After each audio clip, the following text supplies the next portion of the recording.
There's been a bunch of new student organizations recently, some of which include the Stevens Women in Computer Science, the Stevens Society of Women in Business, and now there are talks of Stevens Women in Finance, or whatever club has the acronym SWIF. I'm joined here with the president of the OG Girls Club, the Society of Women Engineers, Sydney Slavik. Thanks, Sydney, for coming on the show. Thanks for having me, Chris. So you are a senior mechanical engineer, right? Yes, I am. Yep. How'd you get into mechanical engineering? So it's the most popular major here at Stevens. So, I had to follow the crowd. Engines, trucks, everything like that really, really sticks out to me. So how did you get started with the Society of Women Engineers? Yeah, so my freshman year, I started going to, I saw the meetings in my dorm room halls, all the girls were going to these SWE meetings. So I went out my freshman year and then ended up getting a PR position. So it just took off from there. I just, got involved ever since that. Right. You guys still sell semanas shirts, right? Yeah, we do. We had a really big sale this semester. We sold over 70 shirts, which was really huge for us. We sold 3 different colors. So yeah, we're going to make that an annual event. Nice. What is a steminist? I have a picture in my head, and I just imagine a praying mantis because of the stem. Would you mind explaining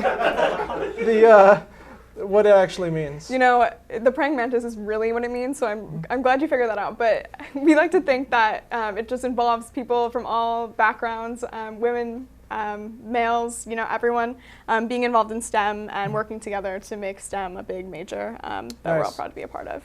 So is SWE on any forms of social media? Do you guys have a Twitter, Facebook, OrgSync? Yeah, we are. We are actually really active on our Instagram, so that would probably be our main social media platform. We are also very active on our Facebook. We post all of our events there. We also post all of our events on our DuckSync. So if you're ever looking to come out to one of our GBMs or any of our other events, I would definitely check DuckSync, Facebook, or Instagram because we send out reminders pretty frequently. Do you also have an email list? Yeah, we do. We do. Right. If you're interested in being in the email list, you can email swe@stevens.edu and we'll hook you up. Nice. So what events do you guys have planned for next semester? Like, what can people look forward to? Yeah, so next semester we're hoping to have a back-to-school holiday party in the beginning of the semester. Then we're hoping to have a healthcare seminar so people can come out and learn what's in their products that they're using, from shampoos, conditioners, to dish soaps and stuff like that. So I'm really excited about that one because I'm very passionate about that myself. Also, we're hoping to partner with other SWE chapters around New Jersey to host a SWE summit. So leaders from the SWE chapters will be able to attend and gain leadership skills and experience in what it means to be in SWE across the nation. So that's really exciting. And those are a few of our events next semester besides our general body meetings. So. Okay.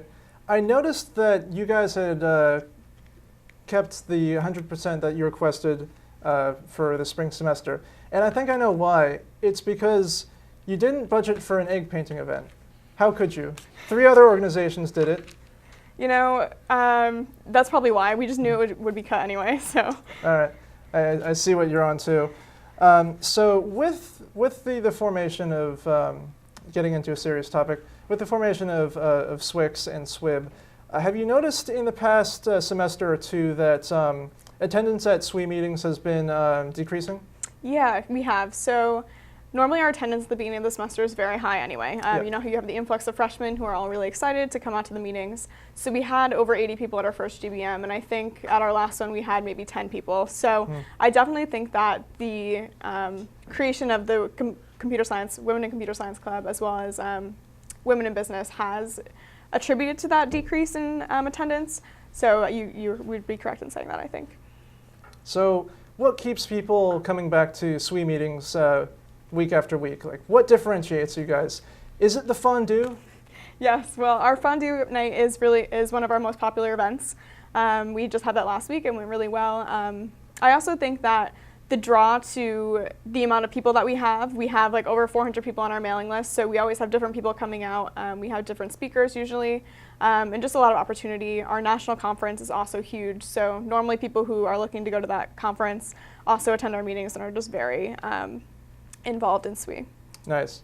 So in the future, if you're still on the board, either a president or a treasurer, and it's budgeting season and the SGA goes to you and says, There are two other organizations that have a similar event as you guys.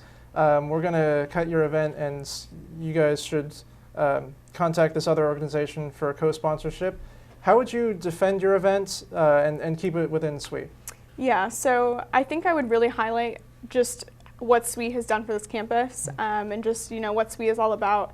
I think if we were to partner with other organizations, the attendance might not even be much higher, because most people aren't really willing to go to another organization's event if they aren't really involved in that organization, unless it's a larger event that is open to like all of campus and is really publicized. Right. So if, say, the Naval Engineering Society is having an event that we wanted to have, I don't think our members would be really willing to go to that as much as if we had it. So I think it could be equally as beneficial to have us have a similar event to them with our members. Are you familiar with the trolley problem? I am, yeah. Would you pull the lever? So I thought about this question a lot, actually. Being a science, technology, and society double major in combination with my mechanical engineering degree, excuse me. I really don't think I can determine an answer to this problem because this really pulls at determinism, excuse me. Yeah. So I wouldn't know until I was in that situation if I would or would not pull the lever. So. What if instead of Harambee getting shot, Harambee was actually tied to the tracks, the lower tracks? Oh man. Well, I think we all know that answer. Obviously, I would not pull the lever to his side. Okay. So, being part of the Society of Women Engineers, I assume you wanted the next president to be an engineer, correct? Well, not necessarily. I don't really want to get into politics here, I think. Okay. I didn't vote either because my polling place is really far away, and I didn't submit an absentee ballot. Oh, why not? I said I voted for Trump just to rile people up, but I didn't vote for anyone. So I'm on the budget committee, and we're always looking for ideas on how to make meeting times less. Do you have any ideas on solving the budget shortfall? Because this happens semester to semester, and it's kind of a pain. Yeah, so I think right now the way they do it is that organizations of similar, how professional organizations are together, cultural subcommittees are together. So I think that shouldn't be the case. I think societies that have proven, that have been here the longest and have proven to have the most successful events should have priority in the budget committee. So they should go first, and then a possible accreditation system could go into place where organizations should submit a document with all of their events, attendance, how much they budgeted for that event and how much they used. So it can be in one place during that meeting, just to compare to the budget that's requested for next semester, just to see they were successful in the past, therefore we should give them priority in the future. Right. I also think that we personally do a lot of K through 12 outreach events with our organization, which are probably one of our more popular events other than Fondue Night. And I think that the school should maybe provide funding for that or allow budgeting for those events, because they are more popular events and they involve people outside of Stevens that could potentially attend Stevens in the future, such as women, minorities, and stuff like that. So I think we should look into budgeting for those as well. Do you want to explain the event that you said? Yeah, so this semester we did a K through 12 event where we invited Girl Scouts in Hoboken to Stevens. We fundraised for the event, which is how we get funding because the SGA does not provide funding for that right now.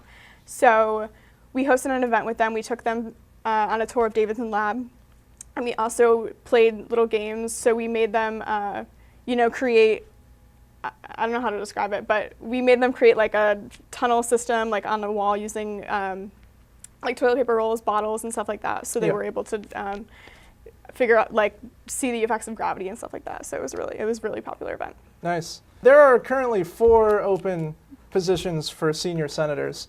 On a scale of blue to orange, how likely would you be willing to run? I'm going to say magenta. It's close to a hard red, but red's a little too close to orange, so no.